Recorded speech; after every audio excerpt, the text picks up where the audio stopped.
Okay, SummerSlam 2019, and before we get to the matches, I'll just go over a few things. There were some bonus matches added to that. I'll get to them when we get to them. They were all during the pre-show. So this was the first major pay-per-view not carrying last night's TakeOver since WWE relaunched the network website.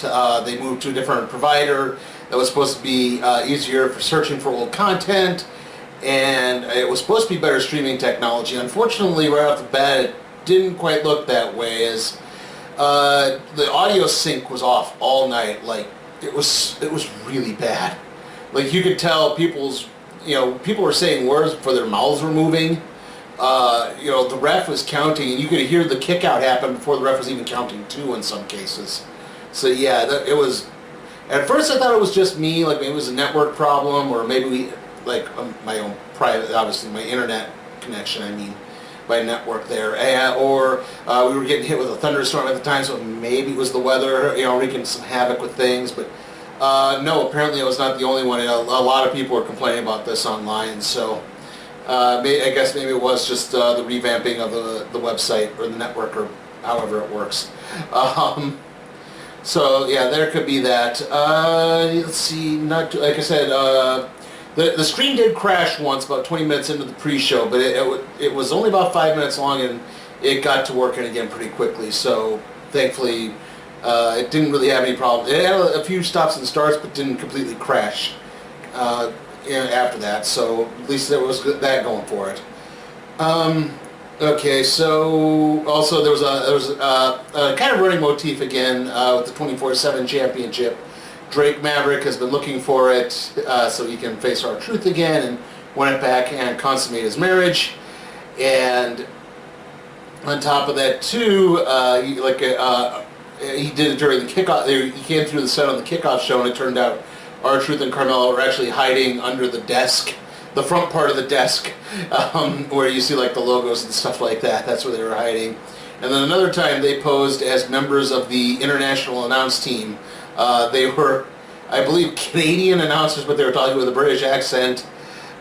Truth was D. Wayne Gretzky, and Carmella was Shania Twain. So yeah, there was kind of that. Also, a weird, funny bit happened early on too. And this was not an audio sync problem. This was a dang production problem on their end. They're starting off the second hour of the pre-show. Booker T and Jerry Lawler are now part of the roundtable guests. And Coach introduces Jerry Lawler. They show Booker T. So yeah, little weird bits there. Okay, so moving on to the matches. Our first match for the kickoff show is the WWE Cruiserweight match, Drew Gulak versus Oney Lorcan. Gulak hit a basement dropkick right after the bell rang. Lorcan came back and he hit a couple of really big knife-edge chops straight into Gulak's throat. Like, I'm surprised that didn't really hurt him bad. Gulak body slammed Lorcan off of the ring ropes. Gulag put a heel hook on. This was during the little ad break that they always have during these things. Gulag suckered Lorcan into the Gulag, the Dragon Sleeper. Lorcan got to the ropes. He came back. He got two big European uppercuts. There was a bit where the ref got distracted, and that enabled Gulag to sucker punch Lorcan in the throat, and then he hit the Cyclone Crush for the 3 count and the victory. Really decent match, definitely different from what people probably think of as a cruiserweight match, the aerial moves. There weren't any of that. It was all ground-based. Lorcan is a really good, solid worker. Hopefully they can actually continue this, because I think this is a really interesting feud, because you basically have two brawl-level guys with a little bit of technicality thrown into there. So it's basically like two light heavyweight Terry Funks going at it. So it's got that kind of a unique blend to it. I think that these two guys really work together well. Okay, our next match is Apollo Crews versus Buddy Murphy. This is the first of our bonus matches. It's nice to see Buddy Murphy getting on a show again for the first time since WrestleMania. Murphy hit a jumping knee right after the bell. Both men went for a crossbody and took each other out. Cruz hit a follow-away slam and countered. But Murphy was going for like a springboard crossbody, but Cruz caught him, hit a follow-away slam. Cruz hit his standing moonsault. Murphy hit a top rope super kick with Cruz cut up in the turnbuckles, and then he went for a Liger bomb. He went for the Murphy's Law, but Cruz countered that into a roll up. And about at that point, Rowan came out of the crowd and attacked Buddy Murphy because Murphy sold him out as Roman Reigns' attacker of the last couple of weeks in the last SmackDown episode. And as this was happening, Daniel Bryan was looking on from the background. He's at the TV looking at it from the cockeyed angle so that we can see his face looking at nothing because he's looking at it from a cockeyed angle. But Bryan was very kind of quiet and just looking and obviously they're building towards Reigns and Bryan. They did not do anything else other than that tonight though. So Reigns was not at the show, so Reigns didn't have any bonus matches there. After that, then we had a little segment where Elias came out and did a song where he runs down Toronto, and that brought out Edge. The cue Edge's music. He came out and he actually delivered a spear for the first time in, I want to say, over 8 years, maybe it's over 7 years. I'm trying to think, when was WrestleMania 27? Because that was his last full match, but yeah, he competed in a tag match that week on SmackDown, and then the week after that is when he got his stenosis diagnosed and had to retire. So yeah, it's been a while. So he hasn't really done a wrestling move in the ring since then. If you remember that, the last spear he delivered was to Brodus Clay, a.k.a. Tyrus, who's now on Fox News. I don't know if it's on the network or not, but I've seen footage of it. If you see him, Edge hits that spear and he grabs that neck really bad. At least this time he looked pretty well. I'm sure for one move the doctors could clear him for that. It was a pretty careful looking spear, like it wasn't very powerful at all. So that moves on to our final kickoff show match, our second bonus match. The WWE Women's Tag Team Championships are on the line. Nikki Cross and Alexa Bliss versus the IKonics. This past week on Raw, there was a fatal four-way match. The IKonics were eliminated first, and thus they felt they didn't actually lose their championships, and they wanted to get them back. Early on, Alexa Bliss came out in Buzz Lightyear-esque ring attire, and she started acting like Buzz Lightyear, like she pretended she had a laser. She pointed at Billie Kay and laughed because Billie Kay came out as Maleficent, an oddly Disney-themed women's tag match, but okay. And that was early on. Nikki Cross tagged in. Peyton Royce here with a big roundhouse kick. Well, it was supposed to be a big roundhouse kick. Peyton didn't quite get the arc on it and really more kicked Nikki's elbow.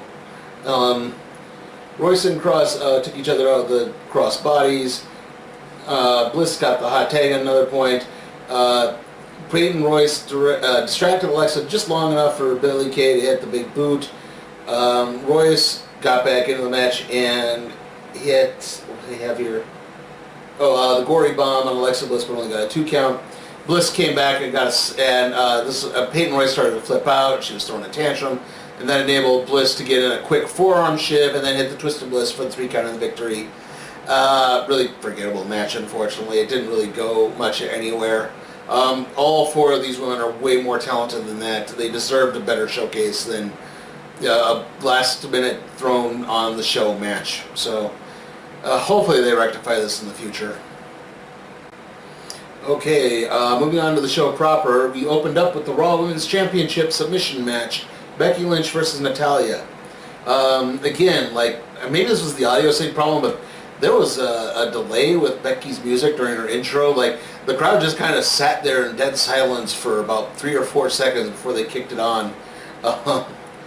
Announcers are treating Becky more like a heel in this. They were pushing Natalya way more as a face, but the crowd didn't see. The crowd was dead for pretty much this whole show. There were times you could hear noise, but other times it just seemed like it was so muted and people were sitting on their hands just doing nothing. Which is weird, because you could see, sometimes they wanted to cheer and they just really didn't. Early on, Becky went for a disarmer, but actually wound up putting Natalya in a guillotine. Natalya fought off. Natalya was targeting Becky's knee so she could do the sharpshooter. Becky was targeting Natalya's shoulder to do the disarmer. Early on, Natalya put Becky in a sharpshooter while standing on the second turnbuckle, and basically she used those turnbuckle ropes to kind of add pressure to the sharpshooter in there. Becky threw Natalya into the ring steps, threw her into the announce table. Becky dodged a drop kick and put on a sharpshooter of her own, but she couldn't quite get in deep enough. Natalya fought off and then launched Becky into the turnbuckle. Natalya put on the disarmer, and then fought out of that and put on the sharpshooter. Becky fought out of the sharpshooter and immediately locked onto the disarmer, and eventually Natalya tapped out. It was a really good match. Again, like, probably the audio issues again. This is something I'm going to hammer home.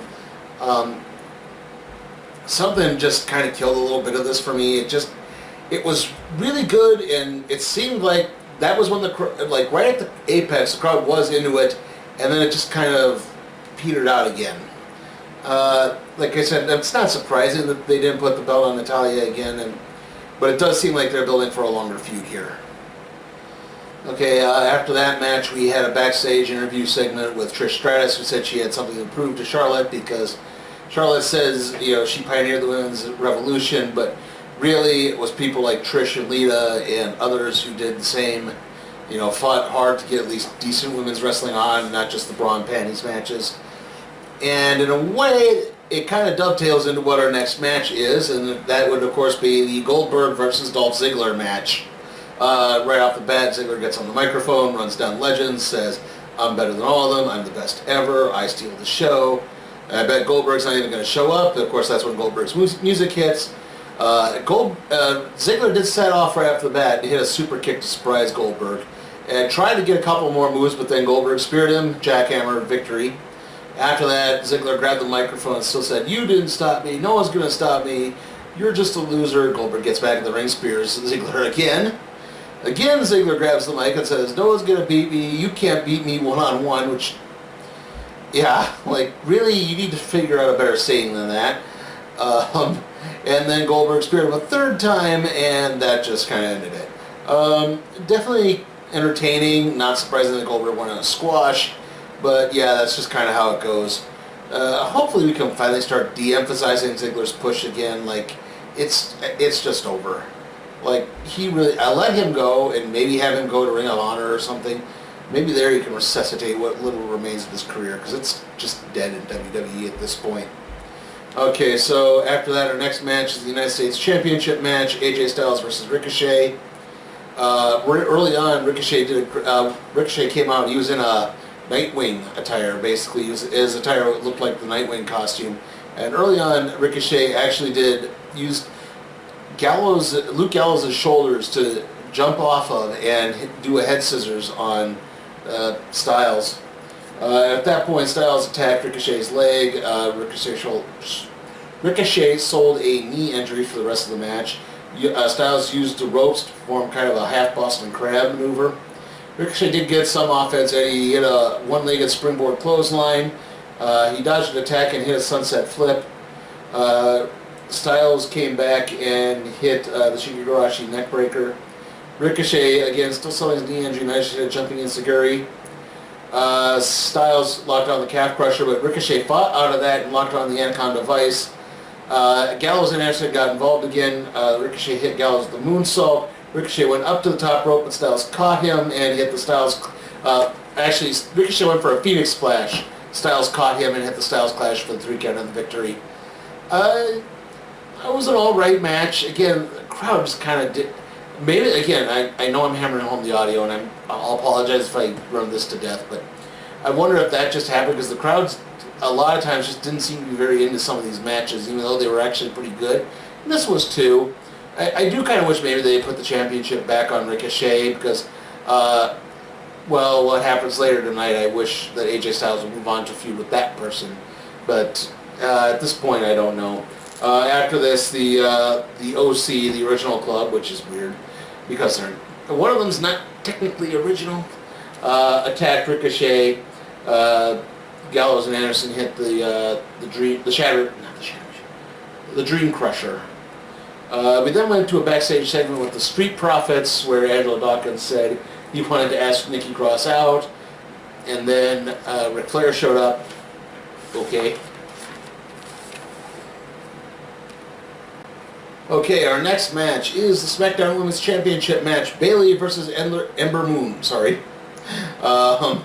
Bayley opened up with a series of headlock takedowns. Both women hit corner splashes on each other. Bayley, the crowd again was just dead for this. It was weird because there was a whole lot of people holding up the hugger section signs, but sometimes when Bayley would do something, you could hear vociferous boos, and then again the crowd just no noise at all. You could practically hear the whole match being called. And yeah, but it was a good match. I mean, Ember Moon came back with a super kick through the ropes. Bayley slammed Ember's shoulder off the ring post. Bayley actually locked on an inverted Boston Crab. Ember Moon fought back, went for a suicide dive, but Bayley managed to counter that with a forearm. Moon came back in Ember Moon came back in a top rope Hurricane Rana. Ember Moon countered a head scissors into a power bomb. At this point, Ember Moon went for the Eclipse, but Bayley managed to get up, run to the corner just at the right time to hit a Bayley to belly off of the top rope for the 3 count of the victory. Like I said, a good, solid match, but again, the crowd just had no emotion for some reason. And unfortunately, they just really weren't into a lot of these matches. But the only one that you could say I think they really got hyped for was Goldberg and Ziggler. I mean, that's good. That's the only match you get hyped for. After that, well, our next match is Kevin Owens and Shane McMahon, with Owens quitting WWE if he lost. At this, Shane came out and said, "Look, I'm going to ensure that this is getting called down the middle. Here's my special enforcer, Elias." So Elias came down. No Drew McIntyre. He wasn't at the show at all. Elias, like Shane, kept trying to avoid getting in the ring. Owens would chase after him, but Elias would get in the way. Owens eventually got in the ring, hit the cannonball on Shane, threw Shane out of the ring, but then when Owens went for a plancha, Elias got in the way, so he couldn't do anything. Owens tried to go for a pop-up powerbomb. Shane hit a DDT. Owens eventually did hit the pop-up powerbomb, but then Elias distracted the ref. Owens and Elias began arguing. Shane charged at Owens. He ducked and took out Elias instead. Owens hit a senton and a frog splash, but Elias managed to recover and break the pin. Elias then threw a chair into the ring as Owens began to snap, and you could tell Owens wanted to use the chair really, really bad. He really wanted to. And eventually what happens is, because Elias was interfering, the other official began arguing. Owens actually hit a move that took out both officials. As this was happening, they brawled a little bit more. He hit Elias with the chair. He went to hit Shane with the chair, but the other ref had recovered at this point and was ready to call the DQ, so Owens threw the chair out. Gave the chair to the ref, who began to put the chair away. That enabled Owens to low blow Shane and then hit the stunner for the 3 count of the victory. So at least Kevin Owens is not fired. Why wasn't Shane, like, something should have happened with Shane too at this point. Like, he should have had to give something up. Like he didn't want to quit, but maybe just say he can't compete in the ring anymore. How about that? He can come out and he can run on the microphone. You can have Drew McIntyre attack him, anything. It would have been better than this. The match itself was alright. Again, at least we finally get someone beating Shane for once. Okay, we're in the home stretch here. Our next match is Trish Stratus versus Charlotte Flair. At least in this case, the crowd was kind of starting to get back hyped up a little bit more. Audio issues still remain, unfortunately. Trish went for an early satisfaction. Charlotte blocked it, but that enabled Trish to get into a head scissors. Trish hit a running senton off the apron. Charlotte stomped Trish's face off. She slammed Trish's face off the ring steps. My mistake. Charlotte locked on a bow and arrow hold. Charlotte basically just attacked Trish's leg, setting up for the figure 8. Trish dodged a moonsault and hit a twisting flatliner. Charlotte blocked top rope head scissors. Trish managed to fight out and hit the Hurricane Rana anyway. Trish then managed to do the figure eight. When she started to do it, she started trying to do the bridge, but she couldn't get her shoulders off the mat. And at this point, Corey Graves is going insane, saying, "Hey, Trish's shoulders are down. You should be counting that." But she eventually managed to bridge up just enough to get the figure eight on Charlotte. But Charlotte managed to fight out of that. Trish hit the Stratusfaction, only got a 2 count. They went for a they tried to go for pretty much the same maneuver, but Charlotte because Charlotte's taller. Charlotte managed to land the big boot, hit the big boot, and then put on the figure eight and eventually Trish tapped out. The crowd saluted Trish afterwards, and this was a really darn good match. Probably better than any right being, because Trish hasn't competed in a singles match since 2005, 2006. So yeah, she hasn't had a singles match since then. She's had tag matches, but never a singles match. And at least this proves that Charlotte Flair can carry things when need be. So at least it's got that going for it. Like I said, a really solid match. And that takes us to our next match, which is the WWE Championship match. Kofi Kingston versus Randy Orton. The New Day came out in Toronto Raptors colors, which of course means they ripped off the Street Profits, because they did that last night. Orton, right off the bat, they throw the New Day throw the pancakes around. Orton had one of them apparently, and he offered it to Kofi, who just took it and threw it away. Orton used the ref kind of running some distraction to land a headbutt. Kofi came back. He had Orton in the corner, but Orton fought back and poked Kofi's eye. Orton shoved Kofi off the top rope into the barricade. Kofi came back, hit a flying chop off the ring steps. Kofi got back suplexed onto the announce table twice. Orton tried to do a superplex. Kofi fought out of that, hit a flying DDT.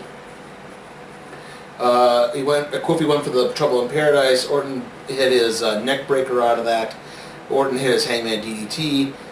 He dodged a kick and he hit the Hangman DDT. Yeah. Orton calls for the RKO, and Kofi countered that into a backslide. Kofi went for another flying chop, but this time Orton managed to hit the RKO. But in the midst of that, Orton kind of tweaked his neck a little. He was hurt. He was holding his head when it happened. And that enabled Kofi to just roll out of the ring.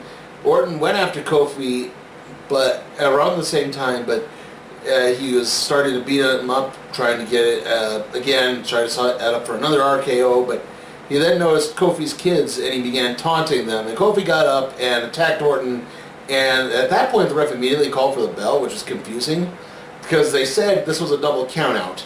But it hadn't been anywhere near 10 seconds yet. And so, and again, the crowd was at least into this one, because when the ending happened, they immediately started chanting BS. They obviously didn't chant just BS, they chanted the actual word. But that at least, again, that did seem to inspire some type of emotions out of this. So, yeah, like I said, I think they were building something. I don't even mind that they did the double count. I just wish they maybe built it a little better, because this match was clunky at times. And that leads us into our next match. Finn Balor versus The Fiend, Bray Wyatt's new persona. Immediately, the Firefly Funhouse theme kicks up. Balor did his entrance. He didn't come out as the Demon, obviously, because he'll do that when he comes back. But, there did the Firefly Funhouse theme, and then it cuts out, and then you hear this kind of weird heavy metal remix version of Bray Wyatt's original theme. The flies in his mouth, melting down his hand stuff, and then they also had Yowie Wowie going over a bunch of times and screaming and stuff like that. And then the Fiend comes out, and he's in the mask, but he has a lantern with Bray Wyatt's head. It's like they turned the Bray Wyatt's head into a lantern. And he ties the hair up in the ring ropes, and he gets into the... Oh, jeez. Wyatt choked Balor and slammed his head off the mat. Wyatt used the spider walk to avoid a sling blade. Balor fought out of his Sister Abigail attempt. His sling blade, his corner drop kick, went for the coup de grace, but Wyatt immediately turned around and locked on the mandible claw, and that enabled him to get the 3 count in the victory. And as Wyatt went back up, as the Fiend went back up to the top of the ramp, you could just hear laughter and the lights were flickering and everything. So yeah, it definitely caught the crowd's attention. They were pumped for that. So I would like to see where this is going to be going. Earlier in the night, they did another club reunion with Balor, and they said, "Hey, if you need us, just say when." And he said, "Okay," but obviously the club are heels or the OC or whatever are heels now, so probably isn't going to happen then. But I would like to see where that goes down the line. But anyway, that takes us to our main event: Brock Lesnar versus Seth Rollins for the Universal Championship. Michael Cole talks about this, harkens back to Lesnar Cena at SummerSlam 2014.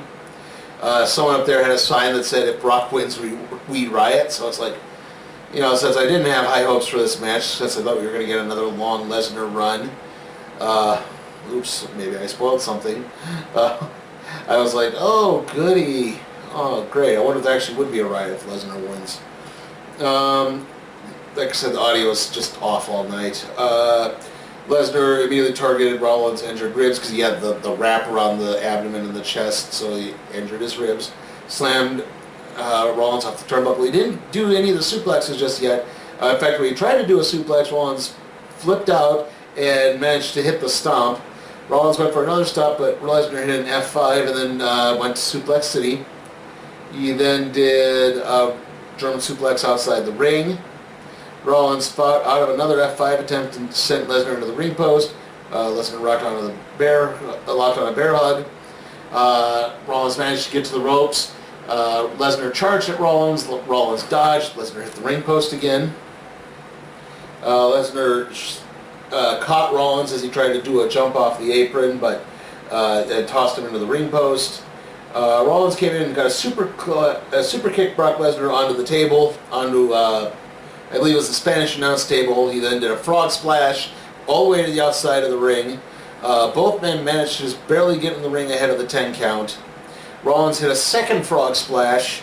He then hit his curb stomp and only got a 2 count again. But then Rollins went for another curb stomp.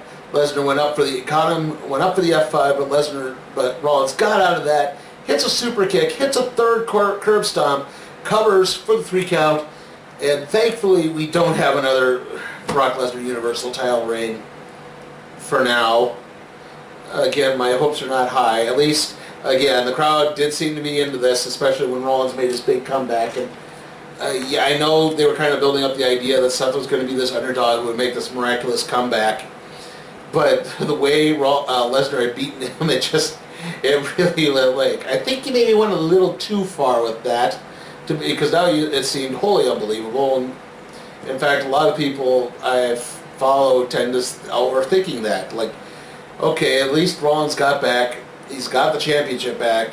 I was kind of hoping, again, if AJ Styles had lost the U.S. Championship, maybe we could get another Rollins-Styles feud, and that would actually work out this time. Guess not, but again, maybe in the future.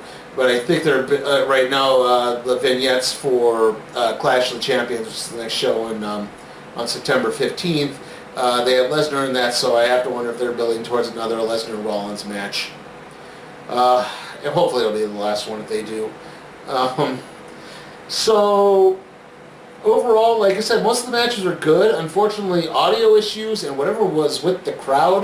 Like I said, it might have just been the audio issues, but the crowd just being dead for some of these, and again, just a general weirdness with this show. Like, I would say definitely the main event, the United States Championship match. All the women's matches were pretty good, except for the women's tag match. But we at least got 4 women's matches on this show. I mean, we haven't had that outside of the all-women's pay-per-view. So at least we had that going for it. Except there are so many things to get called pluses. Unfortunately, again, the audio issues just dragged this thing down quite a bit, unfortunately. And I do have to give SummerSlam 2019 a C. Okay, so again, next video should be the Angry Birds 2 review. Hopefully I'll be able to get movie reviews out this week. The next Random Trade Review is on Normandy, the graphic retelling of the D-Day invasion. And next wrestling is going to be NXT UK Cardiff, the Cardiff Takeover. That's on the 31st. Unfortunately, no, I won't be doing the other AEW show. I just don't have the money right now. Again, next show after that is going to be Clash of the Champions. That's on the 15th. When AEW does their TNT show, I'll try to see if I can get a review of that up for you. See you all next time.